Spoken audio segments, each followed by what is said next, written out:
Bill, we've talked about God of the Gaps on podcasts many times, and there's a good question of the week on the topic.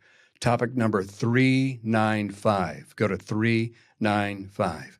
Maybe it's time for a refresher. Andrew Loke defines it in his new article in the Worldview Bulletin. That is, ancient people didn't understand things like thunder, so they attributed it to Thor until science explained it and kicked Thor out of the gap. Now, skeptics accuse theists of doing the same thing with arguments for God. Anything to add to that definition, Bill? This accusation of a God of the gaps usually comes in disputes between science and religion today. And the claim is that theists will use God to stop up the gaps in our scientific knowledge. But that as scientific knowledge expands and fills the gaps, God is progressively squeezed out. And so if you're accused of having or using a God of the gaps, this is taken to be a really lame sort of argument.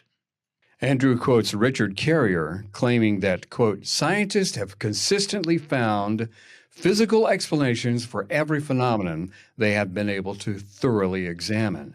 There's not a single instance on record of any fact that has been thoroughly examined by scientists that turned out to have no identifiable physical origin, end of quote. And I wonder, Bill, even if that were true, would that even harm the case for theism?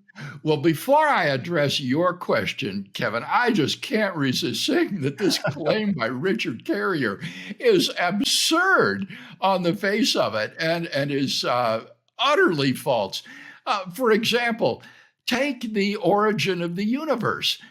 Scientists have been studying this for 100 years and still have no physical explanation for the origin of the universe at a point in the finite past.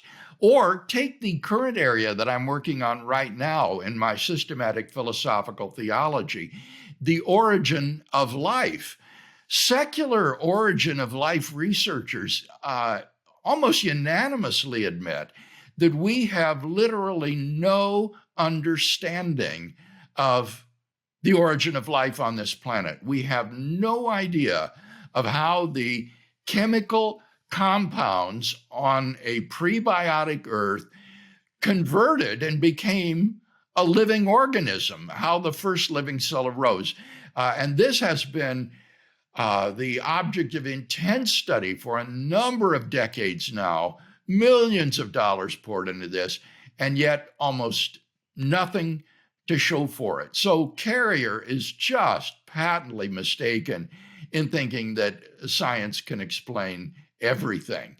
But as you say, Kevin, even if it were true, how would that harm the case for theism? Theism is perfectly consistent with saying that there are natural causes for every event that occurs, but these are under the supervising providence of God.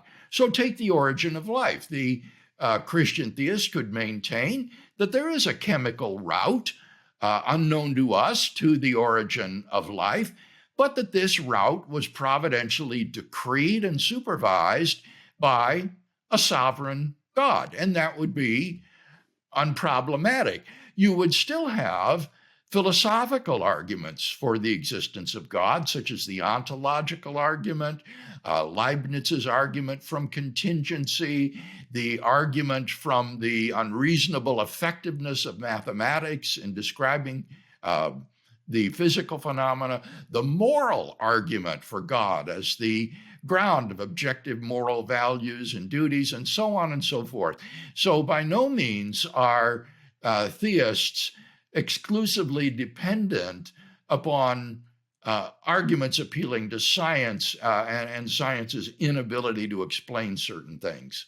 Andrew continues, quoting, while the God of the Gaps objection might be valid against certain theistic arguments, they are not valid against others. For example, they are not valid against the Kalam Cosmological Argument. And Bill, we'll get into why he says that here in just a moment. But what theistic arguments do you think are vulnerable to God of Well, the I gaps? think I'm that trying to think. probably design arguments, like the argument from fine tuning, um, could be vulnerable to this objection. Um, it's going to depend upon whether or not there is any sort of a plausible, unknown explanation for the fine tuning apart from design. And I'm convinced that that uh, chance is so remote that, in fact, the inference to intelligent design is the best explanation for the fine tuning of the universe. But this would be an example of an argument where uh, one might be accused of using God to fill a gap in scientific knowledge. Andrew then writes, quoting, "The conclusion of the Kalam cosmological argument is not based on ignorance. Rather, it's based on reasons. The argument is not because we still do not know how to explain the origin of the universe, therefore there is a creator. Rather, the argument is because there are reasons, explained in my book, The Teleological and Kalam Cosmological Arguments Revisited, for thinking that an actual infinite causal regress and a closed causal loop is not the case. Therefore, there is a first cause. It is because there are reasons for thinking that whatever begins to exist has a cause. Therefore, this first cause is beginningless. The rest of the properties of this first cause are likewise derived on the basis of reasons rather than ignorance, and they indicate that the first cause is a personal creator." Bill? I think that Andrew here has focused on the philosophical arguments in support of the key premise that the universe began to exist. And certainly those philosophical arguments are not open to God of the gaps objections. But I also think, as Andrew does, that there is good empirical confirmation for that premise as well from the expansion of the universe and from the thermodynamic properties of the universe. But I don't think this is susceptible to a God of the gaps objection because we are not using God to explain the scientific data. Rather, the scientific data go to support or confirm the premise the universe began to exist, which is a religiously neutral statement that can be found in any textbook on astronomy and astrophysics. So the way I would put it is this: science can provide evidence in support of a premise in a philosophical argument leading to a conclusion having theological significance. I'll repeat that. Science can provide evidence for a premise in a philosophical argument leading to a conclusion that has theological significance. And when we understand it properly, you can see that there is no God of the gaps here because you're not claiming that science proves God. You're saying science proves or confirms that the universe began to exist. Next, he writes, quoting, "Moreover, as explained in my book, each step of the argument is strictly deductive in nature, for which no alternative explanation is possible, whereas a God of the gaps explanation is one in which it's at least possible in principle that some non-divine explanation might be correct." End of quote. Bill, talk to us about the difference between a deductive argument and an inductive argument, and then the rest of the things that he said, the possible in principle non-divine explanation that he mentioned. One of the advantages of a deductive formulation of an argument is that if the premises are true, then the conclusion follows necessarily. It is logically impossible that the premises be true and that the conclusion be false in a logically valid deductive argument. So if it is true that whatever begins to exist has a cause, and it is true that the universe began to exist, it follows necessarily that the universe has a cause. And it doesn't matter if you don't like that conclusion, if you don't want it, It follows from the truth of the premises. And that's the great strength of a deductive argument. Now, in an inductive, or sometimes it's called abductive argument, what you do is assemble a body of facts to be explained. And then you put together a pool of live explanatory hypotheses to explain those data. And then you assess which one of those hypotheses in the pool of live options is the best explanation, using established criteria like explanatory power, explanatory scope, degree of ad hocness, plausibility, and so on and so forth. And then you infer what is the best explanation of the data, and that explanation then is taken to be the true explanation for the data in question.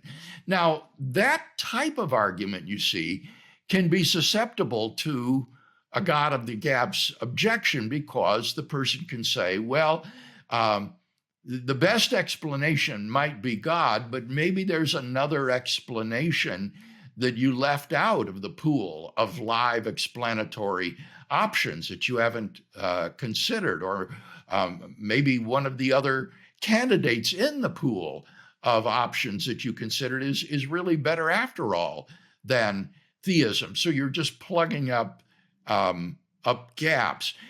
So the person who offers an abductive argument, I think, needs to be prepared to explain why, in fact, his pool of live options is reasonably complete, and why the explanatory option that he prefers is, in fact, the best explanatory option.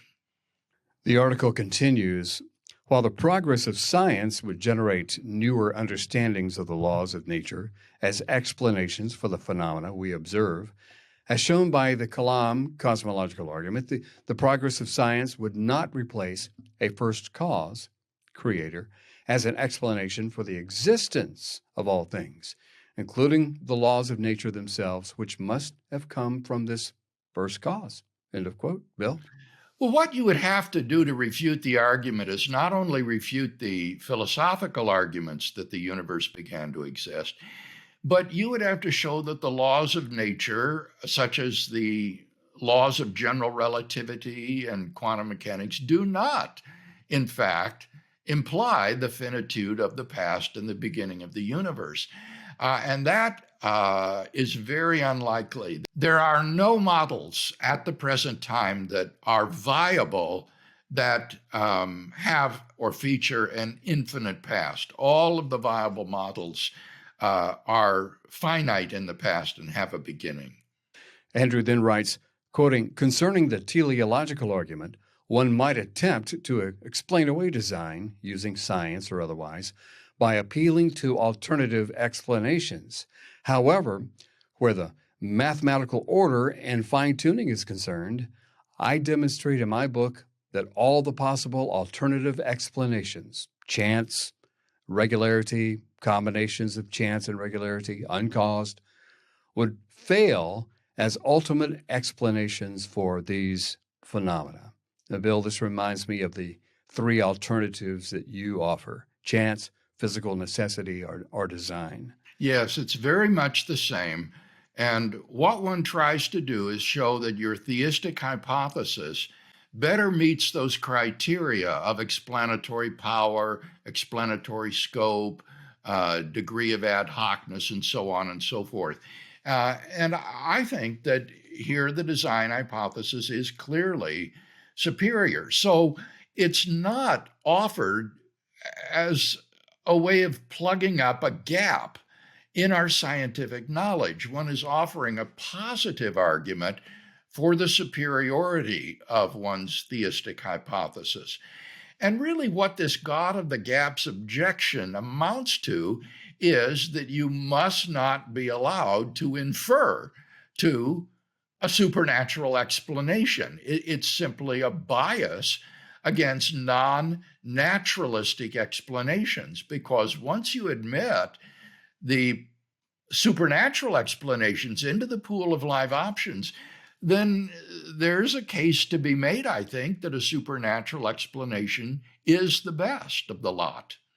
Next, Andrew writes about his book in which he demonstrates that the Kalam can be used to strengthen the teleological argument by showing that an infinite regress of causes, events, is not the case, and thus there is a first event, and that this first event could not have been brought about by a regular, natural, or a mechanistic scientific process, but an act of libertarian freedom of the first cause. And by that, Bill, I guess he's arguing for that the cause is personal. Yes, that's exactly right, Kevin. That is the argument that Al-Ghazali uses and that I use to try to show that the cause of the universe is a personal creator. And so I think he's quite right in saying that the cosmological argument and the teleological argument fit like hand in glove and really produce a powerful combination in support of theism. Bill, I wanted to get to this. Andrew gives another great illustration from John Leslie in response to the skeptic's claim that fine-tuning and design are mere brute facts.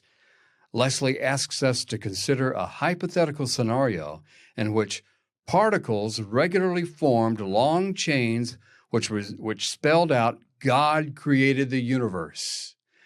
This then being shown to result inevitably from basic physics. It would be unconvincing to object that this is not evidence of design by claiming that the laws of nature are metaphysically necessary and are brute facts, or that this is the only universe that we have observed. It is likewise unconvincing to object that our fine-tuned and highly ordered universe is not evidence of design by claiming that the laws of nature are metaphysically necessary and are brute facts, or that this is the only universe that we have observed. End of quote there. What do you think about that illustration, Bill? This is a point that's been made by the philosopher Jonathan Hawthorne. He points out that if your objection to a theistic argument would apply even in the case in which God spelled out his name in the stars or on every atom in the way Leslie imagines, then that objection is no good. Because in cases like that, it is patently obvious that the argument for God's existence is a good one. And if your objection would apply to that as well as to other arguments, then that just shows that the objection is not a good one. And so these objections to God of the gaps or to fine-tuning arguments can suffer from overkill, because if they apply to these cases in which God's existence is as obvious as the nose on your face, then it shows that, in fact, these objections are no good. They're suffering from overkill. Here's how the article wraps up.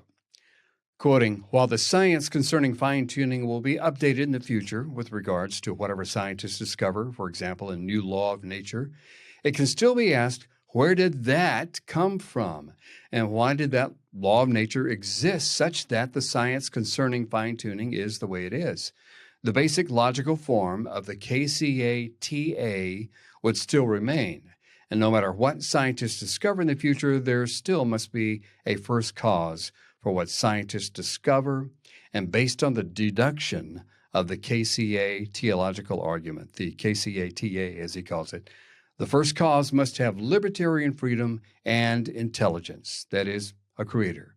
Therefore, while the progress of science would generate new theories to explain various aspects of the physical world, it would not replace the first cause, creator, as the ultimate explanation for why the physical world exists in the first place, as demonstrated by the KCA-TA. Thus, the conclusion of the KCA-TA cannot in principle be overturned by future scientific discoveries. Rather, future discoveries would only enhance our understanding of the wisdom of the Creator through understanding the laws which He had created. Bill, your summation as well? Well, I think Andrew has effectively argued that given the cogency of the philosophical arguments involved, there is little prospect that these arguments will be overthrown and refuted. But I do think that insofar as the scientific confirmation is concerned, that could be lost. Science is never final, it's always provisional, and it's in principle possible that the scientific evidence could be reversed in the future. Fortunately, however, I think that there's very little chance of that happening, and that therefore we have a pretty firm foundation scientifically as well as philosophically for believing that there is a cosmic creator and designer.